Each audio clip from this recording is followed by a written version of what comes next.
Hi, I'm Marty Levinson. Welcome to the Northtown News Magazine. Action.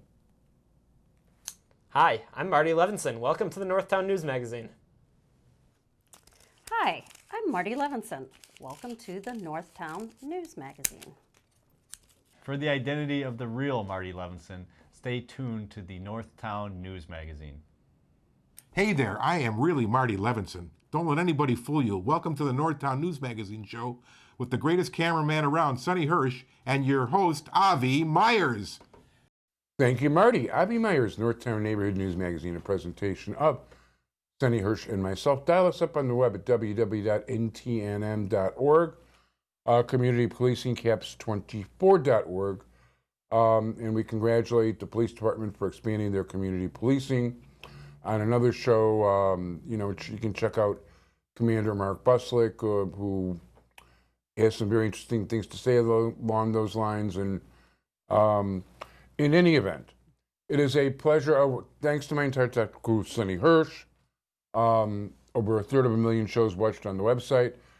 It is a pleasure to reintroduce you to, and I'll read the title because I never get it right, Professor Stephen Resnicoff, Director of the DePaul College of Law Center for Jewish Laws and Judaic Studies.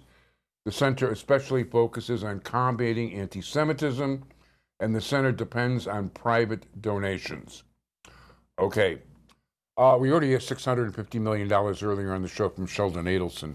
Now that he's not spending it on the LA Raiders, maybe he'll give you the $650 million. I sure hope so. Hi, how are you? Fine. Thanks for having me back on. My pleasure, and always glad to have you. This is a very interesting time in the world right now for Jews and for Israel. And, in a lot of ways it's scary, and in other ways it's even scarier. That's right. So, I'm not, I always thought the whole time I was alive that, I used to think about it, I'm named after my grandfather and uncle that were killed in the Holocaust. And I look through history. I've always been a student of history. And I knew that if this world was going to keep existing and the Messiah wasn't coming tomorrow, that the time would come when things would get bad again. So the question is, how much leeway do we get after the Holocaust? And maybe if I'm lucky, I'll live my lifetime and not have to deal with the kinds of things that my ancestors did or that my predecessors will. But, things are dicey. You don't know what's going on these days. Yeah, America is almost like an island in time. As you say, throughout history, anti-Semitism has manifested itself persistently, virulently, more mortally at times, but always there. And there's always many, many different explanations for it. But you're right, after the Holocaust, there were so many people who felt some guilt, and so it didn't eliminate their anti-Semitism. It just made them take a step back. But since then they've tried very hard to find reasons why it's really something they shouldn't feel guilty about. First of all, it's something the Jews deserved, right? That's what they say. Yeah. And in fact, the Jews of today deserve it even more because they're like the Nazis and so on. It's an incredible feat of Orwellian dimensions to be able to say the type of blood libels that they have reverted to saying. And after all, Arafat said a blood libel about accusing Jews of poisoning water wells, and the UN stood up and gave him a standing ovation. And only afterwards,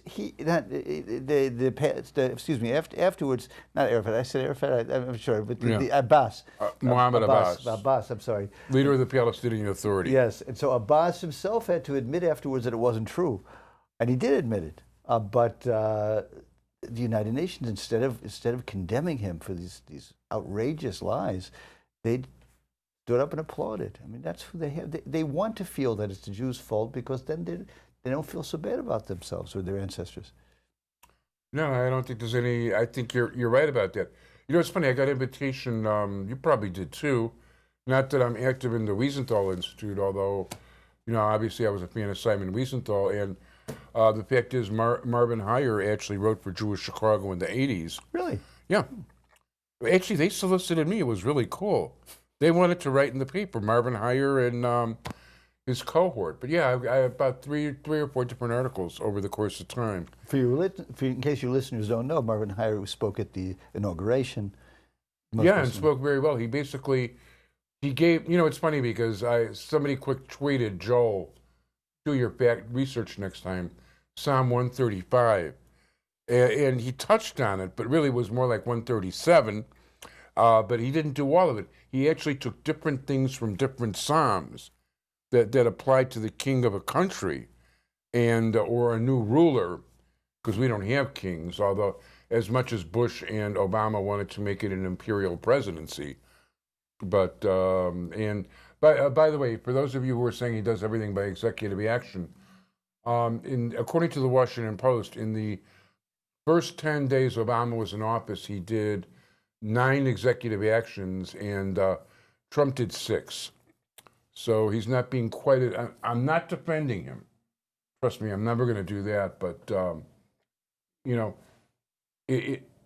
shut up, Avi. Let's stick to the subject. Okay, so, I got an invitation to an event at one of the far northern synagogues where one of the speakers from the Wiesenthal Institute basically is going to talk about the eroding strength we have with the evangelicals. Is that something that you're seeing at all? I'm not seeing an erosion of that support. Do you know what's the basis of his presentation? I can forward you the email, but I don't think he's right either, because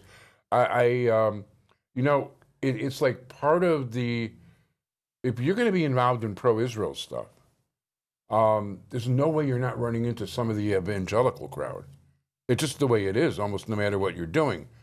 At one time, maybe we had enough strength that we used to poo-poo it. Of course, it's also wasn't right. I worked for the Sentinel when Jack Fishbein ran a picture of the cardinal or the archbishop, whatever it is, with the cross. And Milt Lambert of Magen David Adom also honored the cardinal one year and had a picture of him on the Magen David Adom invitation with this gigantic cross. And I'm not saying anything bad about anybody, except it's a Jewish organization. And, it's like, you're going to put a Star of David on a statue of Jesus in a church? I don't think so. Well, he was Jewish, so. But I think that the evangelical movement is significant, and I think it's a great thing. I don't think it's something to be poo-pooed. I mean, I think it's actually good. I don't think it's not a threat, at least not with respect to Reverend Hagee. I mean, his group is. There was a fellow who was a Jewish fellow who was the legislative liaison or legislative assistant for Senator Arlen Specter from Pennsylvania. Chuck Brooks? No. And this fellow is actually now, he had been tapped by Sheldon Adelson to be the head of the Maccabees, which is the group that he funds to help oppose anti-Semitism and BDS movement on college campuses. He was someone who wrote a book about 10, 15 years ago about Reverend Hagee's group, because he was involved in that evangelical group. He was extreme, and basically, my understanding is they do not have on their agenda converting Jews. They believe there's going to be this special Rhapsody. Yeah, and only after that, which is going to be this monumental event, do they expect any movement from the Jewish side in terms of religiosity? And since I don't expect that ever to occur, so we're safe. So as opposed to some Christians who are trying to, convert Jews. So. By the way, I will say, because I've had an awful lot of them on the show and in the house, I've only had one person ever get into any kind of discussion about the depth of the religion at all. And That was he was Chabad. Well, actually, oh no, they're always going to do that. And I had one of them here earlier today, Rabbi Shimon, who's a prison chaplain. No, I only Wonderful had guy. Danielle, as a matter of Chabad. fact. But Danielle was actually doing that more as an informational thing. We were having a discussion, and it was informational. But no one's ever tried the least to. I mean, people have tried in this lifetime. They'll see my yarmulke, and they might hop aboard a bus with me and start giving me a brotherhood pitch, and then you see what's coming, and you tell them to go away. But no, I agree with you. I have not felt that kind of pressure, and they, as opposed to past years, they have not been involved in the Jews for Jesus movement or any of these things. No, and in fact, the evangelicals realize the importance, the central importance of Israel and Jerusalem to the Jewish people and to Jewish religion, and many other people of non-Jewish religions fail to recognize it. And as you know, there's more and more of this propaganda that says that Judaism doesn't have roots in the Middle East, and I mean, so this on. is crazy stuff. Absolutely, because listen, we had kingdoms of Jewish kingdoms in the Middle East, and they were referred to, and the Middle East was referred to as Palestine before there was any Muslim influence there, before the Muslim army, before there was Islam. Before there was Islam. Yeah, people don't realize there was The no word Islam Palestina before was about called- 620 something. And then we're talking about colonialists. The Islamic armies came in and took over from the indigenous peoples.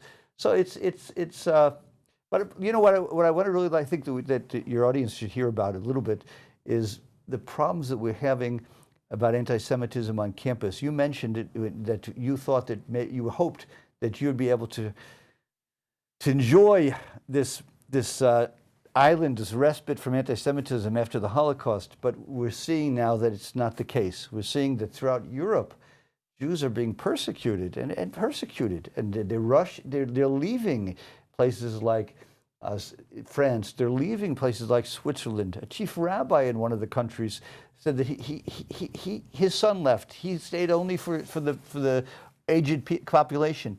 Europe is in the throes of anti-Semitism, and unfortunately, it's increasing in the United States as well. And we've got to do something about it. We've got to educate our kids. So many of the kids are going ahead and they, just as they leave the religion a bit, they leave the political view of the religion as well, and they take on, through ignorance, they take on positions that are antithetical to Israel, antithetical to authentic Judaism. Well, let me ask you, how much of this is actually fear? Because when I was growing up, there was a group of Polish Catholic kids in the neighborhood.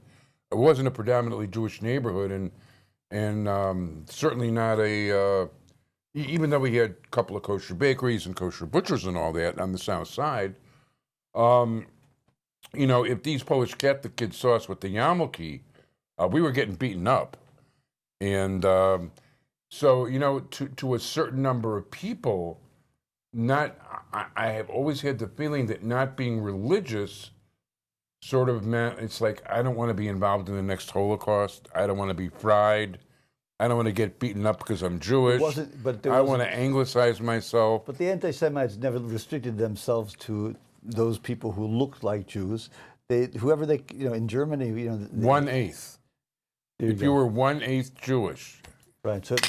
So actually, I guess that would mean that 1/32nd, and I'm just referring to the senator from Massachusetts who said she was 1/32nd American Indian. Oh, Warren. So if that would have been a safe percentage. But by the way, John Kerry, yeah, the anti-Israel Secretary of State, he had a great-grandfather who was born Jewish and a great-grandmother. But unfortunately, you see what happened. That family didn't stay Jewish, right? And they didn't. They went to lengths to get rid of their Judaism. Great lengths. And his wife funds very anti-Semitic things. But the difference between. Oh, and by the way, Catherine Vander Hoodlem of The Nation is technically Jewish herself. You know, but yeah. But a major difference between what happened did you discuss the notion of the openly anti-Semitic non-Jews, is that unfortunately, because we have a generation who just doesn't know anything about Judaism, doesn't know anything about the history of Israel, doesn't know that Israel offered a two-state solution from the very beginning and was rejected and attacked by the Arab countries.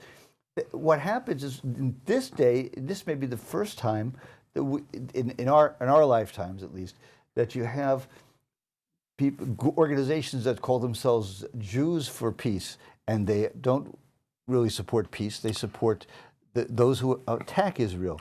And yeah, and unfortunately, a lot of their money behind them is actually a Nazi collaborator, George Soros. But you know what? One of the things I want to point out, let's go back even further in history, okay? Because I was enough of a geek to be reading newspapers back then. Israel offered the West Bank back to Jordan on the condition that they recognize us and deal with us in a peaceful manner. They offered the Gaza back to Egypt, and neither one of them wanted them. Egypt didn't want Gaza in part. Well, it wasn't just a matter of recognition of Israel, but in part because they knew that's where the crazies were, and they didn't want to let them back in their country. And the so-called Palestinians were a whole different problem. But Israel offered this land back in return for peace, and the countries themselves didn't want it back. And at this, unfortunately, the unstable nature of the Arab political leadership in these countries makes it extremely generous and optimistic when Israel offers such terms, because frankly, the person who accepts those terms from the Arab side may not be there tomorrow. Yeah, you know, the truth is, if might makes right, and it does in most part of the world. Ask Putin how he got Crimea and how he got it split into Syria. Israel, you know, they can just go and take it, but they're bending over backwards. You know, Obama wanted negotiations. Israel stopped doing all kinds of things for negotiations that never even took place. But let's talk about campuses in our last couple of minutes, because that's really the subject of expertise with you. Well, one of the real problems in campuses is that there, as I said, the number of the Jewish students who don't know about the history, and they fall for the anti-Israel and anti-Semitic propaganda. They think that Israel is wrong. They don't realize what the Arab countries and the Arab leadership does. That how the Arab leadership basically condemns their own children to death by having them work on those tunnels, and then putting to death some of the other people who worked with creating the tunnels in Gaza, because they don't want them to reveal the location of them. The fact that the tunnels collapsed and killed people. The fact that they send the children out to be suicide bombers. You know, people just I cannot believe that they just ignore these things. They just can't. They just don't know them, apparently, because it's hard to imagine. It's also hard to imagine these Jewish students who get wound up in these anti-Israel protests, how they, knowing the persecution of women in these Arab countries, persecution of religious minorities, persecutions of people who have minority sexual preferences, knowing all of that, all of the things that have to be on the liberal agenda to change, they don't talk about them at all, and all they do is parrot the anti-Israel libels. When actually Israel actually goes further than the United States in a lot of those areas in terms of the liberalness of their policy. Well, it's more of a live and let live thing, I think, as opposed to a stamp of approval. Oh. But the fact of the matter is, listen, there's places in Israel where prostitution is legal. And you know what you got in America, Nevada? Couple of counties, but that's not the point. If people would like to contact the Center for Jewish Law and Judaic Studies, Professor Stephen Resnicoff, our director, who would they contact? Well, actually, they could contact Laura Nisula at 312-362-6274, or they could just look for me on the DePaul College of Law website, and they could send me an email. And if you happen to run into Sheldon Adelson, please tell him to send $650 million he's not using for the Raiders. We'd gratefully accept. Anyway, thank you very much, and it's time for segment 2.